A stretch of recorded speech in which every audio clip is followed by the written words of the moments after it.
ಬೆಳಗಾವಿ ಜಿಲ್ಲೆಯ ಅಥಣಿ ಪಟ್ಟಣದಲ್ಲಿ ಒಂದು ವಿಶಿಷ್ಟ ಹಾಗೂ ಪ್ರೇರಣಾದಾಯಕ ಕಥೆ ಇಂದು ಅನೇಕ ಜನರಿಗೆ ಮಾದರಿಯಾಗಿದೆ.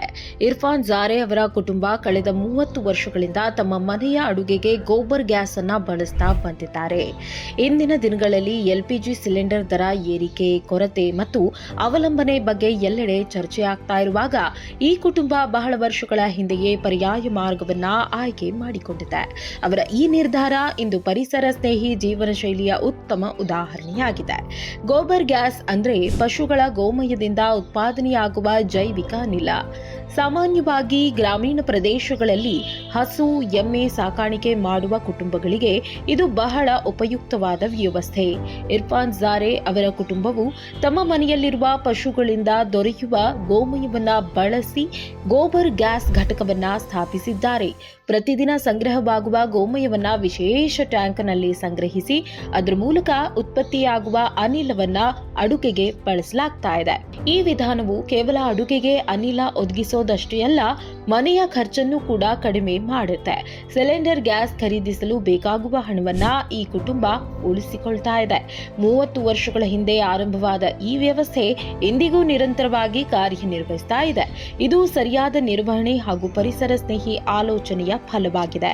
ಇರ್ಫಾನ್ ಜಾರೆ ಅವರ ಕುಟುಂಬದ ಪ್ರಕಾರ ಗೋಬರ್ ಗ್ಯಾಸ್ ಬಳಸೋದ್ರಿಂದ ಹಲವು ಲಾಭಗಳಿವೆ. ಮೊದಲನೇದಾಗಿ ಇದು ಸಂಪೂರ್ಣವಾಗಿ ನೈಸರ್ಗಿಕ ಮತ್ತು ಪರಿಸರ ಸ್ನೇಹಿ.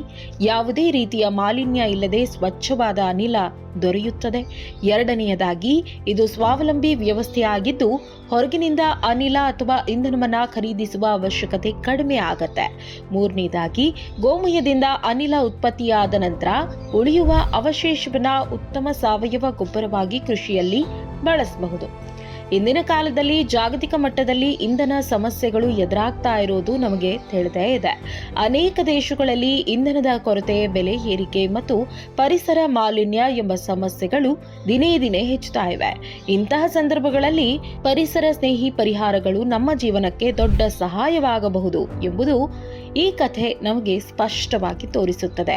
ಅಥಣಿಯ ಇರ್ಫಾನ್ ಜಾರೆ ಅವರ ಕುಟುಂಬವು ಕೇವಲ ತಮ್ಮ ಮನೆಯ ಅಗತ್ಯಗಳನ್ನ ಪೂರೈಸೋದಷ್ಟೇ ಅಲ್ಲ, ಇತರರಿಗೂ ಪ್ರೇರಣೆ ನೀಡ್ತಾ ಇದೆ. ನಿಮಗೇನನ್ಸುತ್ತೆ?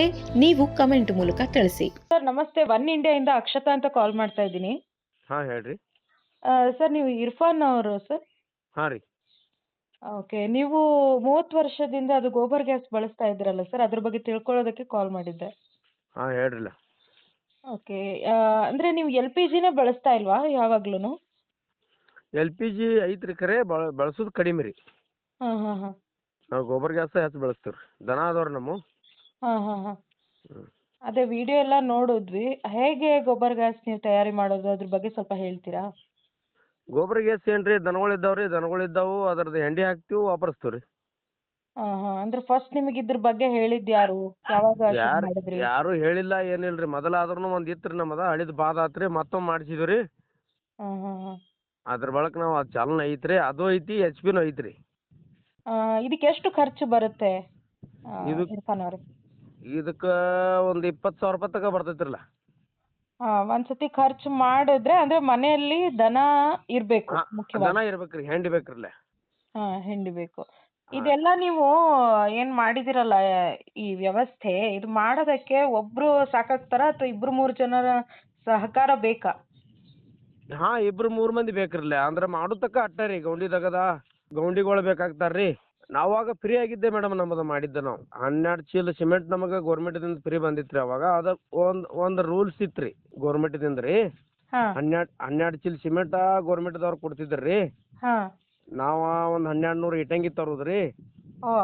ಅದಕ್ಕ 300 ಫುಟ್ ಪೈಪ್ ಹತ್ತತ್ರಿ, ಒಲಿ ರೀ, ಎಲ್ಲ ಗೌರ್ಮೆಂಟ್ ಕೊಡ್ತಿದ್ರಿ. ಸವಲತ್ತು ಇತ್ರಿ ಅವಾಗ ಸವಲತ್ನ್ಯಾಗ ನಾವು ಮಾಡ್ಕೊಂಡಿದ್ದೀವಿ ರೀ. ಓಕೆ. ಹಾ, ನಾವು ಅದಕ್ಕೆ ಕಂಟಿನ್ಯೂ ನಮ್ಮ ಅಂದ್ರೆ ಯಾವತ್ತು ದನ ಇರ್ತಾವ್ರಿ. ಹೌದು, ಯಾವತ್ತು ದನ ಇರ್ತಾವ್ರಿ. ನಾವು ಶೇತಿಗಿದಿಂದ ಅದೀವ. ಅದಕ್ಕೆ ನಮಗ ಇಂಥ ಹೊಲ ಐತ್ರಿ, ಹೊಲಕ್ಕೆ ಅದ್ರದ್ದು ಹೆಂಡಿನೂ ಅದ್ರದ್ದು ಫೈದೆನೂ ಆಗ್ತೈತ್ರಿ. ಹೌದ್ರಿ ಹೌದ್ರಿ. ಅದಕ್ಕೆ ನಾವು ವಾಪರ್ಸ್ಕೊತ ಅದೀವ್ರಿ. ನಾವೇನು ಅದಕ್ಕೇನು ಬಂದ್ ಇಟ್ಟಿಲ್ರಿ. ಚಾಲು ಐತ್ರಿ, ಅದು ಚಾಲು ಐತ್ರಿ, ಇದು ಚಾಲು ಐತ್ರಿ. ಅಂದ್ರೆ ಈಗ ತಿಂಗಳಿಗೊಮ್ಮೆ ಇದು ಸಿಲಿಂಡರ್ ಗ್ಯಾಸ್ ಹೋಗ್ತೈತ್ರಿ. ನಂದು 3 ತಿಂಗಳು ಹೋಗ್ತೈತ್ರಿ. ಇದು ನೀವು ಗೋಬರ್ ಗ್ಯಾಸ್ 3 ತಿಂಗಳು? ಇಲ್ರಿ, ಅಂದ್ರೆ ಎಚ್ ಪಿ ಗ್ಯಾಸ್ ಐತ್ರಿಲ್ಲ ನಮ್ಮದ. ಈಗ ಬೇರೆದವ್ರದ್ದು ಅಂದ್ರೆ ತಿಂಗಳಿಗೊಮ್ಮೆ 1.5 ತಿಂಗಳಿಗೆ ಹೋಗ್ತೈತ್ರಿ ಟಾಕೆ. ಹಾ ಹಾ ಹಾ ಹಾ. ನಮ್ಮದು 3 ತಿಂಗಳು 3.5 ತಿಂಗಳು ಹೋಗ್ತೈತ್ರಿ.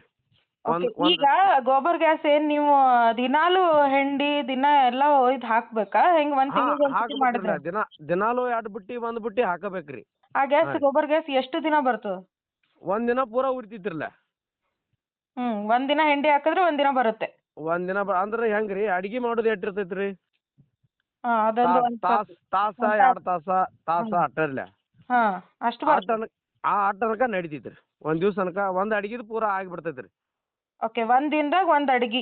ಹಾ, ಒಂದ್ ಅಡಿಗೆ ಆಗ್ತೈತ್ರಿ. ಮತ್ತ ಯೂಸ್ ಮಾಡಿದಂದ್ರ ಮತ್ತ ಆಗ್ತೈತ್ರಿ. ಮತ್ತ್ ಹೆಂಡಿ ಹಾಕ್ಬೇಕು. ಹಾ, ಮತ್ತ ದನ ಹಂಗ ಹಾಕತಾವ್ರಿ ಇವ. ಹಾ, ಇವ್ ದಿನ ಅರ್ಯಾಗ ಒಂದ್ ಚಂದಿಕ್ ಒಂದ್ ಹಾಕೋತಿರೋದ್ರಿ. ನಮ್ಗೆ ಹೆಂಗ್ ಯೂಸ್ ಆಗ್ತೈತಿ, ತಿಪ್ಪಿಗೆ ಹೋಗಿದಾರ ಅಲ್ಲಿ ಹಾಕೋದ್ರಿ. ಮತ್ತ ಅದು ಕಸ ಬರ್ತೈತ್ರಿ ಹಂಗೆ? ವೇಸ್ಟ್ ಬರ್ತೈತ್ರಿಲ್ಲ, ಅದನ್ನ ಬಾಜುಕ್ ಬರ್ತೈತ್ರಿ. ಅದನ್ನ ಬಾಜುಕ್ ಬಂದ ಬಳಕ ಅದನ್ನ ಹೊಲಕ್ ಹಾಕ್ಬಹುದು, ತಿಪ್ಪ್ಯಾಗ ಹಾಕ್ಬಹುದು. ನಾವ್ ಈಗ ಹೆಂಡಿ ಹಾಕ್ತಿವ್ರಲ್ಲ, ಈಗ 2 ಬುಟ್ಟಿ ಹಾಕಿದ್ವಿ ಅಂದ್ರ ಗ್ಯಾಸ್ ತಯಾರಾಗಿ 2 ಬುಟ್ಟಿ ಮತ್ತ ವೇಸ್ಟ್ ಹೊಂಡತೈತ್ರಿ ಅದ. ಅದನ್ನೇನ ಲುಸ್ಕಾನೇನ್ ಆಗಂಗಿಲ್ರಿ. ಈಗ ನಮಗ್ ಇವತ್ತು ಗ್ಯಾಸ್ ಬೇಕಾಗಿತ್ತು ಅಂದ್ರ ಇವತ್ತೇ ಹೆಂಡಿ ಹಾಕ್ಬೇಕಾ ಅಥವಾ ನಿನ್ನೆ ಹಾಕಿದ್ರಿಂದನೂ ಬರುತ್ತೆ? ನಿನ್ನೆ ಹಾಕಿದ್ದು ಹಿಂದ್ ಬರ್ತೈತ್ರಿ. ನಿನ್ನೆ ಹಾಕಿದ್ದು ಇವತ್ತು ಬರುತ್ತೆ ಗ್ಯಾಸ್. ನಮಗ್ ಬೆಳಿಗ್ಗೆ ಬೇಕಾಗಿತ್ತಂದ್ರ ರಾತ್ರಿನ ಹಾಕುದ್ರಿ 2 ಬುಟ್ಟಿ. ಅಂದ್ರೆ ಈಗ ನೀವು ವರ್ಷಕ್ಕೆ ಎಷ್ಟು ಸಿಲಿಂಡರ್ ತಗೊಳ್ತಾ ಇದ್ರ ಹೊರಗಡೆದು LPG? ಹೊರಗಿಂದ ಏನ್ ಬಾಳ ತಗೊಳಂಗಿಲ್ರಿ. 3 ತಿಂಗಳಿಗೆ ಒಂದ್ ಟಾಕಿ ತಗೋತೀವಿ ನೋಡ್ರಿ ನಾವು. 3 ತಿಂಗಳಿಗೆ ಒಂದ್ಸತಿ. ಹಾ ರೀ. ಆಮೇಲೆ ಇದ್ರ ಮೇಲೆ ಎಲ್ಲಾ ಅಡಿಗೆ ಅಂತೂ ಆಗ್ತಾ ಇದೆ ಈ ಗ್ಯಾಸ್ ಮೇಲೆ. ಅಡಿಗೆ ಆಗ್ತೈತ್ರಿ. ಈ ಸೇಮ್ ಊರಿನ ರೀ, ಅದ ಏನ್ ಫರಕ್ ಇಲ್ರಿ, ಎಲ್ಲಾ ಊರಿ ಹಂಗ ಆಗ್ತದ್ರಿ. ರಿಸ್ಕ್ ಏನಿಲ್ವಾ? ಇಲ್ಲ ರಿಸ್ಕ್ ಏನಿಲ್ವಾ. ಓಕೆ, ಇವಾಗ ಗೋಬರ್ ಗ್ಯಾಸ್ ಒಬ್ರು ಮಾಡ್ತೀನಿ ಅಂತಾರಂದ್ರೆ ಅವ್ರ ಹತ್ರ ಮುಖ್ಯವಾಗಿ ಏನಿರ್ಬೇಕು? ಒಂದ್ ಮನಿ ಕಟ್ ಅಷ್ಟು 30-40? ಮನಿ ಕಟ್ಟಾಟ ಜಾಗ ಬೇಕ್ರಿ. ಅಂದ್ರ ಊರಾಗ ನಡೆಯಂಗಿಲ್ರಿ, ವಾಸ ಬರ್ತೈತಿ ಅಂತೇಳಿ ಮಾಡಂಗಿಲ್ರಿ. ಓಕೆ, ಹೊಲ ಊರ್ ಒಳಗ ನಡೆಯಂಗಿಲ್ರಿ. ಹೊಲ್ದಾಗ ಮಾಡ್ಬೋದು. ಹೊಲ್ದಾಗ ಮಾಡ್ಬೋದ್ರಲ್ಲ. ಹೊಲ್ದಾಗ ಮಾಡ್ಬೋದ್ರಿ. ದನ ಇದ್ದವ್ರ ಒಂದ್ 2 ಎಮ್ಮಿ ಇದ್ದವ್ರು ನಡಿತೈತ್ರಿ.